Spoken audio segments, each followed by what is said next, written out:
pro-life setback. The Supreme Court strikes down a Texas law designed to make abortion clinics safer. I'm very sad that the justices ignored the voices of the women who experienced abortion and talked about the physical damage. And I'm Jason Calvi at the Supreme Court with reaction coming up. Message of peace to Armenia. But then Pope Francis raises questions about other issues on his flight back to Rome. Fallout continues. The world reacts to Britain's decision to leave the European Union. Those stories and more on EWTN News Nightly for Monday, June 27, 2016.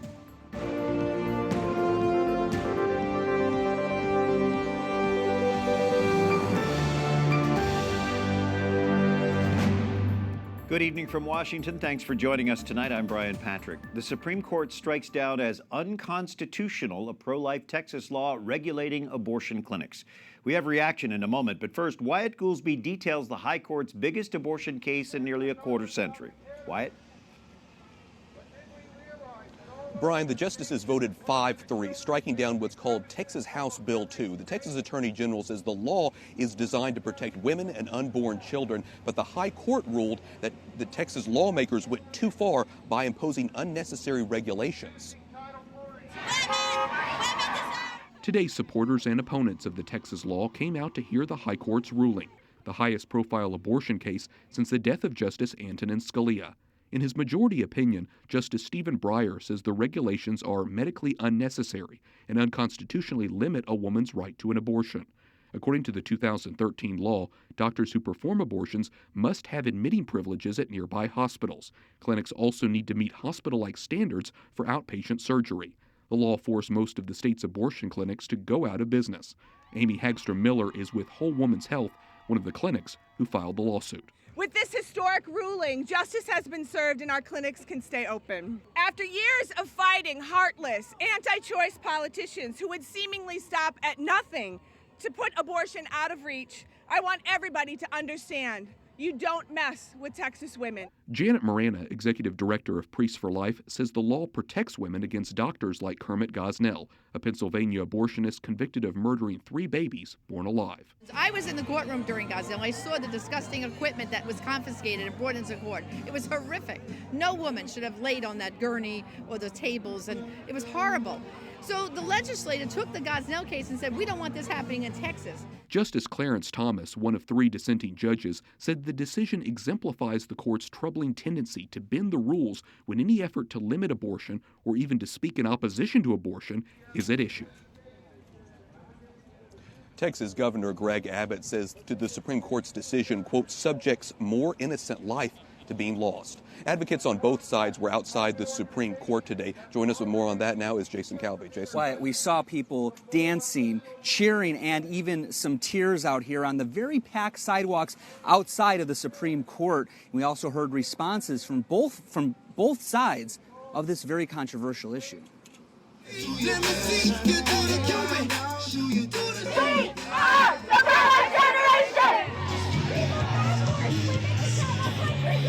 A big crowd waited anxiously for the Supreme Court's decision, which delivered a blow to the pro-life movement. Here we have 5 unelected, unaccountable justices making a decision that's going to hurt women.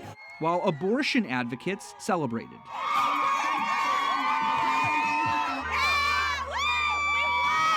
It definitely hits me hard. I didn't expect this. I really didn't. Nancy Tanner is a member of Silent No More, a group of people who regret their abortions.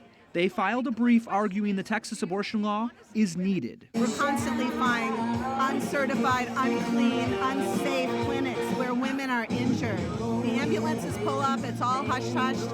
But abortion supporters opposed the law that required abortion clinics follow the same standards as other surgical centers. Why would you be against that if you support women's health? It's a totally unnecessary requirement, and it's obviously a very political requirement. But that doesn't sit well with pro-lifers tonight. If you're truly a feminist, you should care about all women. You should care about women in the womb, but you also should care about their mothers whose botched abortions are literally killing some of them. Pro-life leaders say today may seem bleak, but the future is bright. We just reached 1,000 campus groups in high schools and college campuses across the country. Planned Parenthood boasts of 287. This generation's pro-life. Now it's time for us to come back to Washington and transform it here. And other pro-lifers tell me that today's ruling will not stop them from pushing for other pro-life laws. One in particular, the ban on abortions after 20 weeks of pregnancy, when supporters say the unborn child can feel pain. That part of the Texas law actually still is in effect in Texas. Brian? Thank you. Jason Calvi and Wyatt Goolsby at the U.S. Supreme Court. And as you might expect, President Obama is pleased with today's decision. Chief White House correspondent and political director Lauren Ashburn has reaction from the White House tonight. Lauren? Brian, the president issued a statement saying the restrictions would have harmed women's health. The statement from the White House said that they would place an unconstitutional obstacle in the path of a woman's reproductive freedom.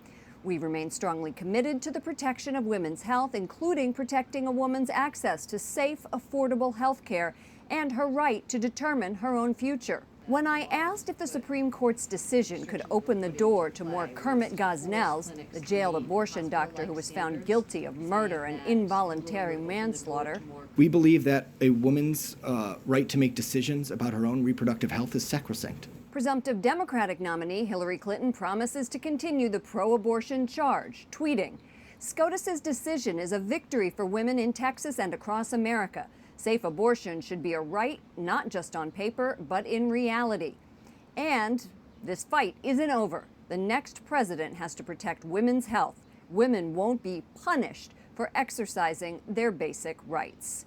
The Clinton tweet was a not-so-subtle jab at pro-life Republican presumptive nominee Donald Trump, who at a town hall in March said that there, quote, has to be some form of punishment for women who have abortions. He later said the matter should be decided by the states and that, quote, the doctor or any other person performing this illegal act upon a woman would be held legally responsible, not the woman. The woman is a victim in this case, as is the life in her womb. My position has not changed. Like Ronald Reagan, I am pro-life with exceptions. In the press briefing today, a White House spokesman also said that the opinion is consistent with the president's values. Brian, back to you. Lauren Ashburn at the White House, thank you. Pro-life leaders speak out about today's Supreme Court decision. Eric Scheidler, executive director of the Pro-Life Action League, says, quote, "It is shameful to see a majority of the Supreme Court sacrificing public health and safety to prop up the abortion industry in Texas. If this case were about anything other than abortion, this law would have been upheld." And CatholicVote.org released a statement saying, "The decision this morning represents a setback, but make no mistake, the pro-life movement will never rest. No defeat will slow us down. More laws to protect women and children are coming." Jeanne Mancini, president of March for Life, and Genevieve Wood, senior contributor for the Daily Signal with us. Jeanne, how significant is today's decision to the pro-life movement? Well, of course it is significant because we're, really pro-woman, pro-life, pro-baby. But honestly, I think what this is most significant for is just understanding the nature of the Supreme Court where it's at now. What we've seen today is that abortion isn't treated like any other surgery in the United States and that abortion clinics got a pass, essentially. I would like to hear from both of you, starting with you, Genevieve, on the majority opinion that says there was no significant health-related problem that the new law helped to cure. Yeah, well, that's just flat out not true. Apparently, according to the Supreme Court now, it is now unconstitutional to say that a medical clinic has to be sanitary, has to be clean, has to have adequate staff on hand to deal with emergencies. They're basically saying it was unconstitutional for Texas to pass a law saying we want any medical clinics that deal with a procedure where an emergency can happen to be staffed adequately for that. It's a sad day, but I agree with Jeanne. It's not the end. We have to keep fighting on. So why is there such resistance to health standards? Right, and another thing, just to back up a little bit of history of this law, these laws pretty much weren't in place until Gosnell hit the books, until we found out what was happening in that deplorable clinic. And at that point, basically abortion clinics were regulated at the level of veterinary clinics, beauty parlors, and public pools. That's why this law was passed, and similar laws have been passed in the states. And so it's really just, it's so unfortunate for women's health. Yeah, I mean, there were 17 years that went by that his clinic was never investigated, 17 years. And so the state of Texas was simply saying, we don't want women in our state to walk into a clinic like that. Would a law like this be effective in stopping a Kermit Gosnell? Yes, it would. It would. And let's be clear, this does not stop abortions from happening as much as I would like for it to. Any abortion clinic that didn't meet standards could get themselves up to standards. And let's remember, this is a for-profit industry. They've got money coming in the doors. They could do that if they wanted to, but they're more interested in abortion than they actually are women's health. What do we do from here, the pro-life movement? You know, we keep, first, the pro-life movement isn't necessarily about politics, so it's important to realize that. You know, we keep fighting the fight culturally, so to speak, and even spiritually, which, of course, here we know is a very huge thing. But we also recognize the importance of the Supreme Court, and we think about that, you know, with the upcoming election, and continue to, you know, start again tomorrow. All right. Jeanne Mancini, Genevieve Wood, we appreciate both of you. Thank you. You. And a unanimous Supreme Court overturns the bribery conviction of former Virginia Governor Bob McDonnell. He had been found guilty in 2014 of accepting gifts and loans in exchange for promoting a dietary supplement. The court voted to narrow the scope of a law that bars public officials from taking gifts in exchange for official action. The ruling could make it more difficult for prosecutors to bring corruption cases against elected officials.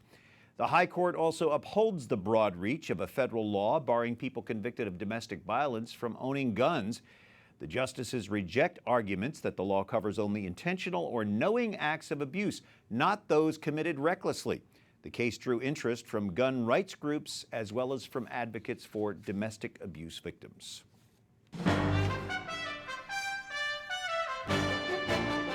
The UK loses its top credit rating as we look at more of the news that we're covering in today's world. This after British voters decide to leave the European Union. Standard & Poor's downgraded the rating to levels, indicating it could go even lower. Meanwhile, Secretary of State John Kerry met with top officials from the EU and Britain today. He asked both sides to act responsibly as they work out details of the separation. Kerry also met with NATO leaders, saying the alliance will soon have to play a larger role promoting transatlantic unity. I personally will regret that Britain is not going to be at that table when there is a U.S.-EU dialogue, but I have no doubt that Britain is going to be weighing in with us and critically involved with us on every single issue. The leaders of Germany, France, and Italy want the upcoming EU summit in Brussels to address problems highlighted by the British exit. The leaders released a joint statement saying the EU must dedicate itself to the worries expressed by its citizens. And those worries, again, pound financial markets today. After losing more than 600 points on Friday, the Dow Jones Industrial Average closed down 260 points today.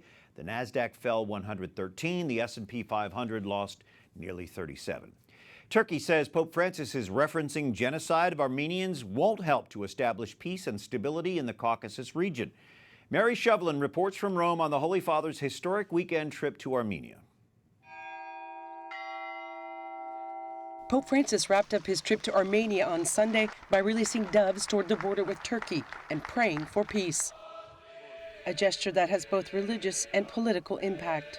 La Chiesa armena cammini in pace e la comunione tra noi sia piena. During the moments of prayer with the country's Orthodox, Pope Francis and Catholicos Karakin II both spoke of their desire for reconciliation and unity. The Armenian Church and the Catholic Church split in a theological dispute over the divine and human natures of Christ in the 5th century. Even though they remain divided over the primacy of the Pope, relations with the Armenian Church have improved significantly. The Pope's decision to use the term genocide to describe the massacre of 1.5 million Armenians at the hands of Ottoman Turks made headlines. But this provoked a harsh rebuttal from Turkey, who said it was disappointed with the Pope. Turkey rejects the term genocide, saying the death toll cited by historians is inflated and that people died on both sides of the conflict. Pope Francis, however, comforted the people of Armenia, telling them, "Your own people's memory is ancient and precious," and he encouraged them to preserve it. That message resonated with the crowd. "My emotions were just beautiful," she said. "I have no words. No words." In Rome, Mary Shovlain, EWTN News Nightly. Thank you, Mary. Returning to Rome on the papal plane, Pope Francis defends his use of the word genocide during his weekend visit. He also said the church should ask forgiveness from homosexuals, the poor, exploited women, and anyone whom the church did not defend when it could have. The Pope citing the Catechism. Vanno discriminati, che devono essere rispettati. The Pope saying people with same-sex attraction should be respected and accompanied pastorally. Dr. Matthew Bunson, historian, theologian, now senior contributor for EWTN, is with us. In what context did he make these remarks, and are they really as significant as they're being made out to be? No, they're not. The context, of course, is Orlando, the shooting there, the violence. It was inevitable that Pope Francis was going to be asked this, and of course he was on the papal plane. What this did was to provide him with an opportunity to readdress again the position that he's always stated regarding the Church's care of homosexuals and same-sex attraction, and that is quoting the Catechism of the Catholic Church, in particular 2357 to 2359, where it is very clear that the Church considers it intrinsically disordered, but at the same time we have an obligation to treat them with respect and dignity. I saw a report on Associated Press that it said he returned to his statement, "Who am I to judge?" Who am I to judge? Yeah. Again, going back to one of the very first things that he ever said about the pastoral care of homosexuals. Again, a phrase that was been taken out of context from day one with Pope Francis. Why would Christians need to apologize? Yeah. Well, Pope Francis, it's stressed here. He expanded the context of this apology. As you noted, he said that we need to apologize for women who have been mistreated, for the young people, for violence. The Church, he said, is holy, but her members sometimes fail in living up to our call as Christians, as followers of Christ. Let's watch and listen to Pope Francis with a comment about his predecessor. You've got very passionate. Ma lui per me è il Papa Emerito, è il nonno saggio, è l'uomo che mi custodisce. So what did he say here, and why was he so passionate? Yeah, he's saying that his predecessor is like a wise grandfather, il nonno saggio. It's a statement of Francis's love and respect for Pope Benedict XVI. Francis reiterated in this presser that there is only one pope. There's been conversation, is there an active pope and a contemplative pope? Yeah. No, he said there's one pope, but we have this Pope Emeritus, and he feels blessed to have Pope Benedict, as he put it, praying for him, covering his shoulders and back with prayer. He's blessed, and so is the Church, to have Pope Benedict. And a special celebration for Pope Benedict this week. We'll talk more about that. Dr. Matthew Bunson, thank you. Great to be with you. Coming up, heartbreak in West Virginia. Flash flooding destroys lives and homes. And new developments in the Egypt Air plane crash. Prosecutors open a manslaughter investigation.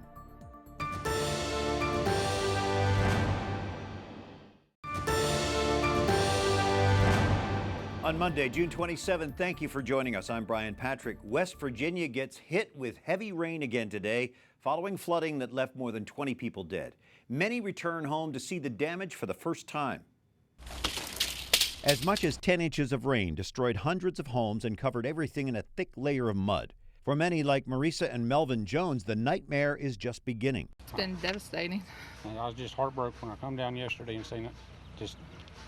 It tore us apart. Cleanup will take weeks, possibly months. We have no home. We've lost everything. In Clendenin, this Dairy Queen has been in Josh Newman's family for 4 generations. Today, what he calls a local institution is a pile of twisted metal and broken glass. This is always somebody else until it's you. Senator Joe Manchin says the federal government will need to help rebuild damaged roads and bridges. Federal dollars may also help rebuild some homes, but only if families rebuild outside of the floodplain. You have to look and see, what do we do now? How do we move people around, make sure it doesn't happen again, or protect them? For now, those punished by the deadliest U.S. flooding in 6 years can only wait and hope for the best. My wife, my kids are fine. Yes. My wife, my kids, I got everything I need. The death toll was originally higher, but 2 men who were presumed dead when their camper was swept away were later found alive. Firefighters say they're gaining some control of a deadly wildfire in Central California. That blaze already killed 2 people and destroyed 200 homes. About 2,000 firefighters are working the fire lines. Passengers aboard a Singapore Airlines jet shocked to see a wing catch fire. More than 200 people were on the flight to Milan. An engine oil warning message prompted the pilot to turn back and make an emergency landing. As the plane landed in Singapore, the right engine burst into flames. The fire was extinguished within minutes and everyone evacuated safely. The Paris prosecutor's office opens a manslaughter inquiry into the May 19th crash of an Egypt airplane that killed 66 people. The prosecutor says the inquiry is an accident investigation, saying there is no evidence so far to link it to terrorism. The French manufactured plane en route from Paris to Cairo crashed in the Mediterranean Sea. Search teams have recovered its 2 flight recorders, but the reason for the crash remains unclear. Investigators say 2 people died and 80 were hurt in a terror attack in Madagascar. A grenade exploded in a stadium where people had gathered for parades and other festivities. They were marking the country's 1960 independence from France. Last week, officers announced their plans to secure the stadium amid speculation that celebration might be targeted. After regaining control of Fallujah, Iraqi forces vow to liberate Mosul. ISIS still controls Iraq's second largest city, along with parts of northern Iraq and western Iraq. The defense minister says 2016, quote, will be the year of the liberation of Mosul and the rest of Iraq. Panama celebrates the opening of the newly expanded Panama Canal at a cost of more than $5 billion. That upgrade allows much larger ships to pass through. They can carry about 3 times the cargo of ships that went through before the expansion. Up next, Summer Olympic woes, why the Zika virus isn't the only concern. And Orthodox leaders end their historic meeting with a pledge to build unity.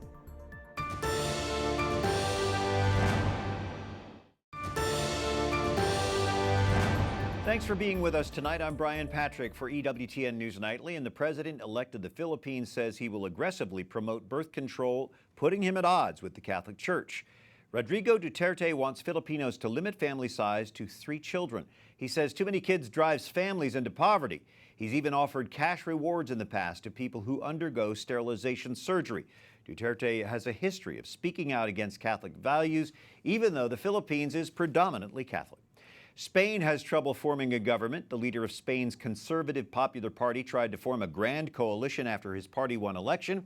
His offer was quickly rejected by 2 other political parties. The Spanish government has been deadlocked since December. A historic meeting of the world's Orthodox leaders ends with plans to meet again within the next decade. The meeting was designed to promote unity, but Russia and 3 other Orthodox churches dropped out before the event began. The week-long council on the Greek island of Crete was the first of its kind in more than 1,200 years. Rio de Janeiro's acting governor warns the Olympic Games could be a big failure. In an interview released today, Francisco Dorneas says security and mobility are concerns. He says Rio is still waiting on $860 million from Brazil's federal government. He adds the metro line for tourists still isn't ready. Sports agent Doug Eldridge, managing partner of the DLE agency, is with us. Doug, with less than 6 weeks before the games start, have we ever seen a city less prepared? I think you'd have to go back to Athens in 2004 with the jokes about the paint still drying when they opened the gates for the first time. Some of your clients will be competing there. Are you concerned at all for them? Yes and no. Concerned, certainly, because we're aware of the risks. But scared, no. We're taking all reasonable precautions, and Team USA has been fantastic in preparing the athletes. That's good to hear. 2/3 of the Russians have been banned because of doping. Do you expect any of them to compete? They are appealing. Sure. Well, it's funny, Brian. If you had asked me 6, 3, and 1 months ago, I would have a different answer for you in each instance. I will say this. It would be unprecedented, but not unsubstantiated. Here's why.